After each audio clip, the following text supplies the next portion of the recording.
This is 5 on your side at 6. Focused on you. First tonight, breaking news out of Cahokia Heights. 2 children have died in a house fire. Thank you for joining us this evening. I'm Ann Allred. And I'm Kelly Jackson. We just got an update from first responders. The fire started at around 2 this afternoon on St. Gregory Drive. When firefighters arrived on scene, they were told 2 children were trapped inside. 5 on your sides. Brent Solomon is live in Cahokia Heights with this heartbreaking story. Heartbreaking to say the least. Still a very active scene, as you can see. Fire investigators on scene as we speak. They've been here for hours now. Fire investigators getting the call just after 2 o'clock this afternoon to respond to St. Gregory Drive in Cahokia Heights, where they learned and witnessed just a heartbreaking story this afternoon. 2 children, both 4 years old, trapped inside of a home that was in flames at the time. They were able to get 1 child out. They took that child to the hospital, and unfortunately, the child died at the hospital. The other child died on scene in a bedroom inside of this home. Just moments ago, I caught up with the fire chief in town, who is very emotional about the circumstances of this story. It's definitely tough. Anytime we lose somebody in a house fire, it's tough. But when it's children this young, it hits hard, especially if we have little children at home ourselves. It is very emotional. The guys are definitely taking this one a little hard this evening. Investigators now working to figure out exactly how this fire started. I spoke with the mother of those 2 children a few moments ago. She told me she was in the bathroom at the time taking a shower, and when she came out, she saw her house in flames. She tried to get the children out. She tells me a neighbor even ran to the scene and tried to help, but at that point, it was too late. We'll have much more on this developing story tonight on 5 on your side at 10, including what I'm learning from the mother and that neighbor who ran to the scene to help. For now, that's the very latest from Cahokia Heights. Brent Solomon, 5 on your side. Thank you, Brent. There is a new push tonight to make the streets of St. Louis safer, and it could mean the return of speed and red light cameras. The technology has been used before in St. Louis, but it may come back after a series of deadly and violent incidents involving pedestrians. 5 on your side's Diamond Palmer is live downtown with new details.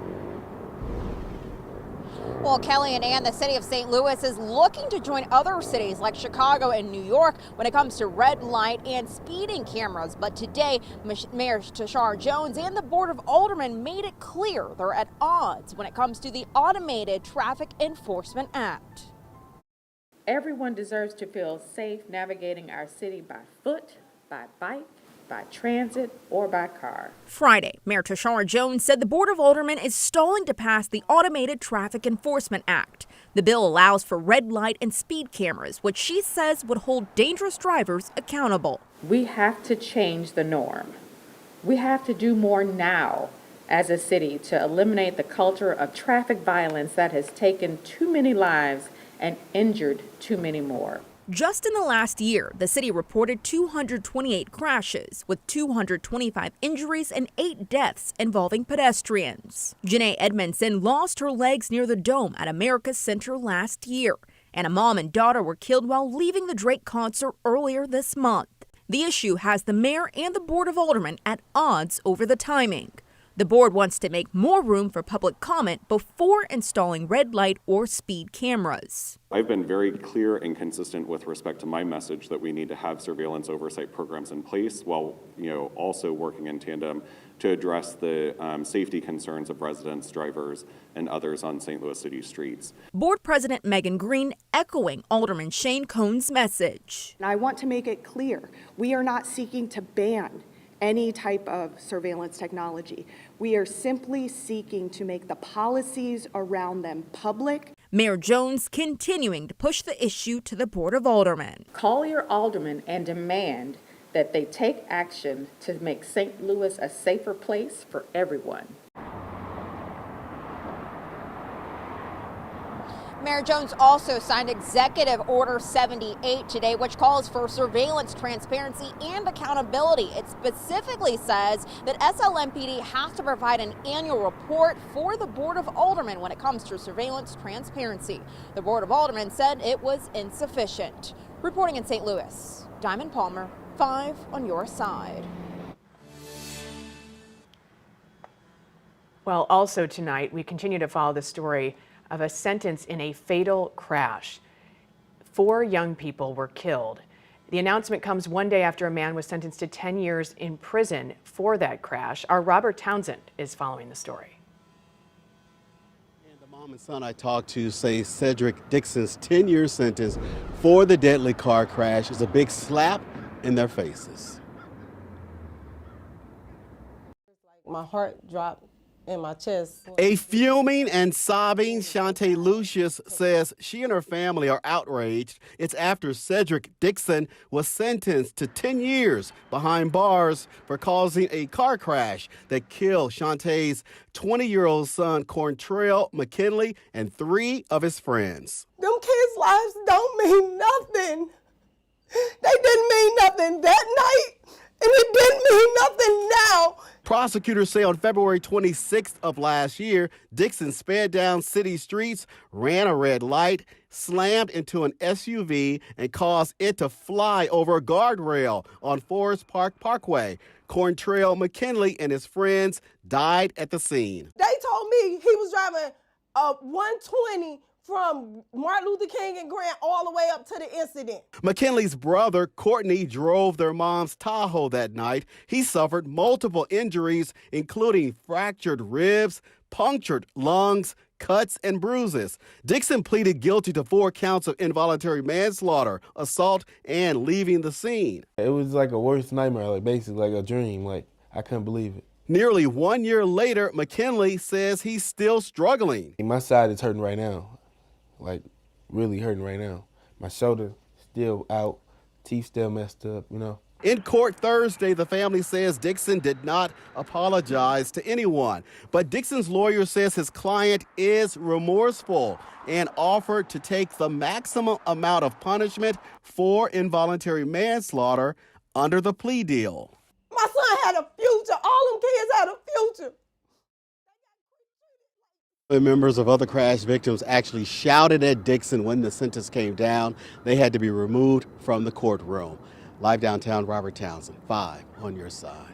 Missouri's nursing home crisis has reached a breaking point, with families across the state demanding answers and action. Now, one state lawmaker is stepping up to address the issue head-on with proposed legislation.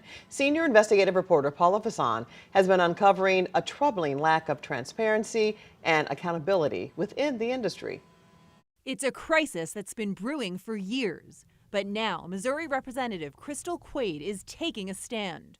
Her newly proposed legislation, House Bill 2740, aims to close loopholes in Missouri's nursing home industry, holding facilities more accountable.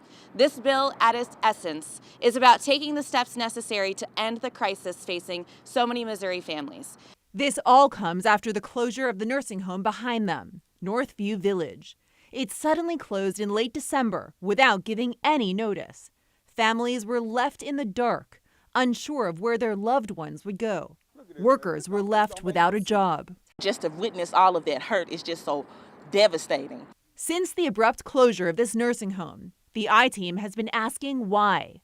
Our investigation uncovered shocking revelations about staffing levels and patient care in the industry.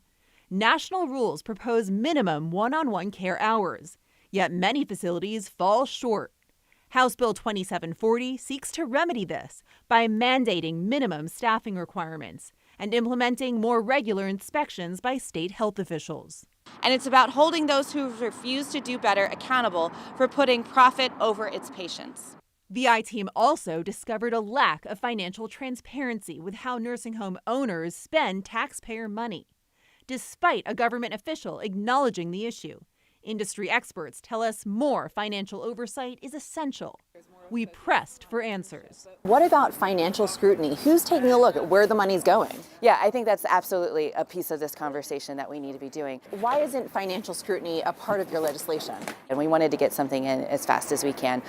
As families continue to grapple with the consequences of Missouri's nursing home crisis, one thing is clear: more accountability and financial transparency are needed. House Bill 2740 represents a step forward, but only time will tell if it's enough to bring about the change the industry needs. For the I-Team, Paula Vasan, 5 on your side.